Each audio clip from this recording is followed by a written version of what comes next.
serving up drinks and beatings. Today we're taking a look at Playarts Kai's Final Fantasy VII Remake, Tifa Lockheart.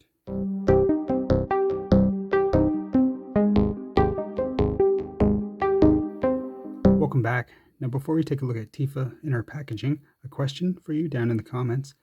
When you played an RPG like Final Fantasy VII where you could rename your characters, did you use the default names or did you choose your own names? And if you did, what did you call every character? I'm curious. I always use the default names.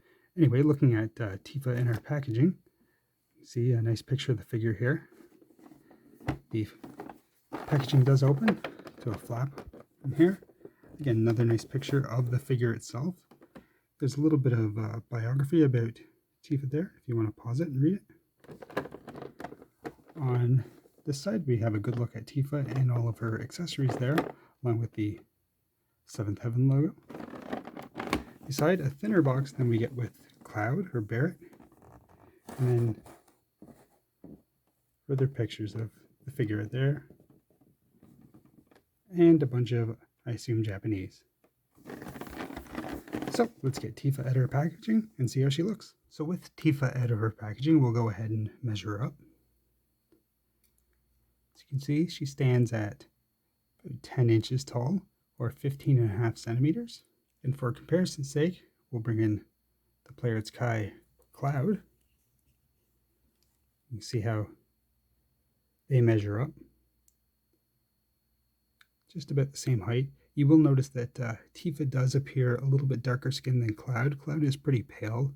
I don't remember if that's supposed to be like that in the video game. I would prefer if Cloud was a little bit closer to Tifa's coloring, but it could just be an effect of the Mako. Like I said, I don't really remember the skin tone in the game. We'll just move Tifa to the side right now and take a look at her accessories. She comes with the Playarts Kai stand here. All these different holes can accommodate this stand there. You can plug it in wherever you want. This is articulated here. Here, you can rotate it. Also included are these two clips. This is for more grabbing the leg. Or Tifa's pretty thin, you could fit it around her waist. This is more for a waist grab to secure the figure.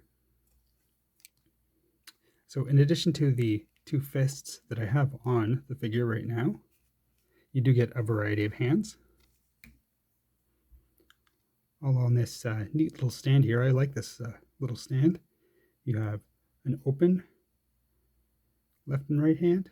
You got these kind of, I want to call them kung fu hands, preparing for battle hands. I like that. And then the two splayed open hands. On the figure, I have the more angry or determined expression face for her. She also comes with a smiling sculpt. And on the back, her ponytail is the straight version. You see she has an alternate ponytail, which curves to the left-hand side for more action poses, as well as one that's sticking out, which you would use for to make it look like it's more hanging. So changing the head and hair on Tifa is a pretty straightforward process. The first thing you're going to want to do is pop her head off. As you can see, there's a ball peg there. And we just separate her head into three pieces: the hair, the front hair, which we'll use with all hairs and head sculpts, and then the face itself. So we'll take the hair flowing out head and the more smiling face, and we'll put those together. And then we take the front part of her hair, slide that in, making sure we close this gap there. There will be a little bit of a seam there, but that's how her hair works. You see? Just fully attached. And then we just take the head and we attach to the ball peg, and you will feel it slide into place there. And there's Tifa with her new face and hair. Now, when this figure first came out, people were very critical of it. They didn't like the head sculpt. They thought it was a significant downgrade from the version we see on the packaging. And while I do agree that it is a downgrade, as with most figures, the promo shots are better than the final product. I do think it's still a very nice looking figure, and I really don't see the big uproar over it. I think it was pretty overblown. As you see, Tifa is well detailed. She has an anime look, of course, as with all the characters. You can see her red eyes here. For comparison, we'll bring in the more angry sculpt. She's got her earring there. I really think both are well done.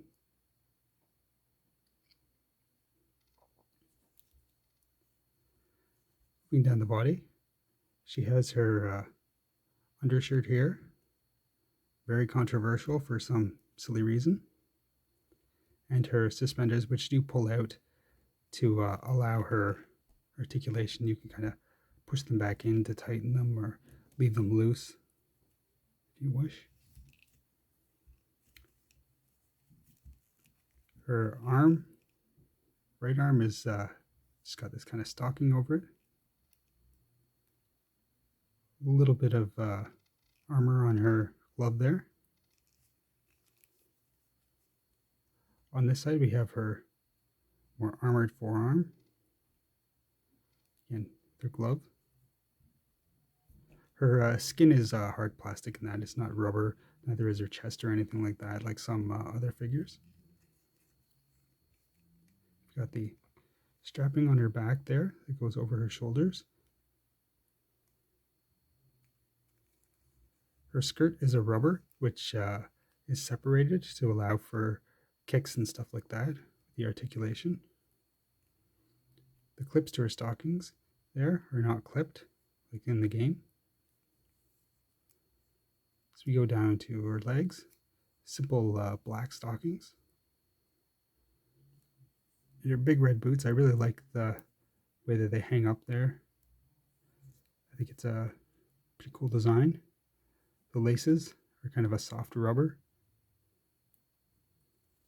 She does not have any peg holes in her feet. So a nicely designed Tifa.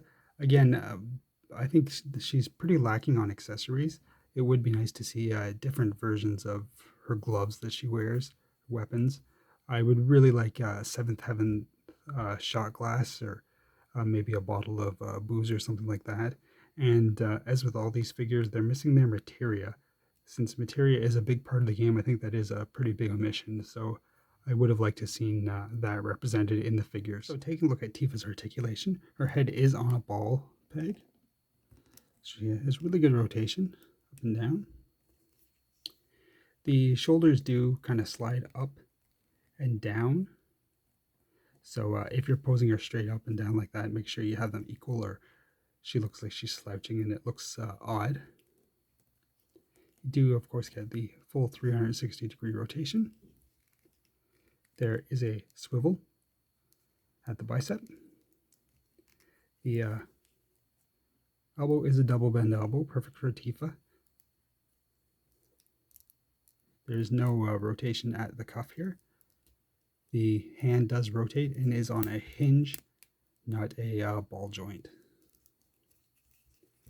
Moving down to the waist, there is a rotation right at the shirt there.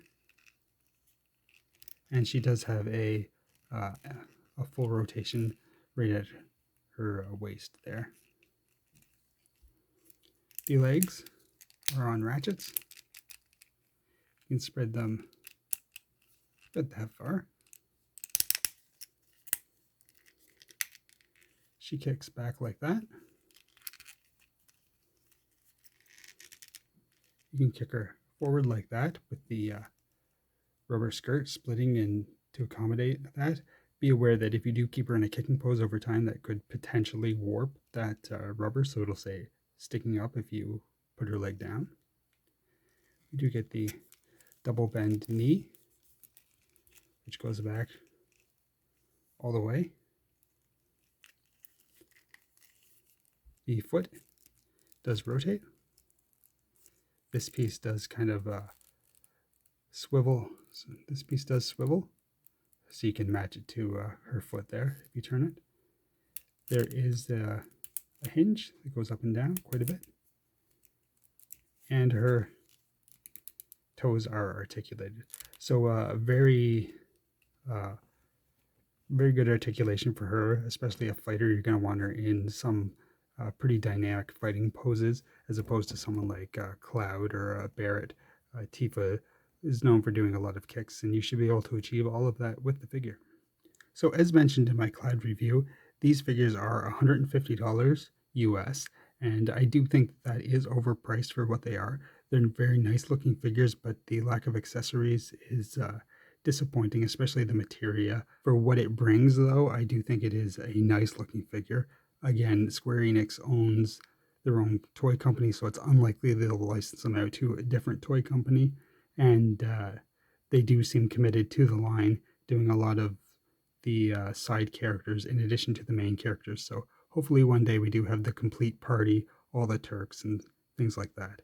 But as it is, an excellent addition to the Final Fantasy VII collection, one I'm very happy to have. I've always wanted a complete Final Fantasy VII party in figure form, and I will continue to collect these. So thank you for watching. I'll see you again soon. Bye.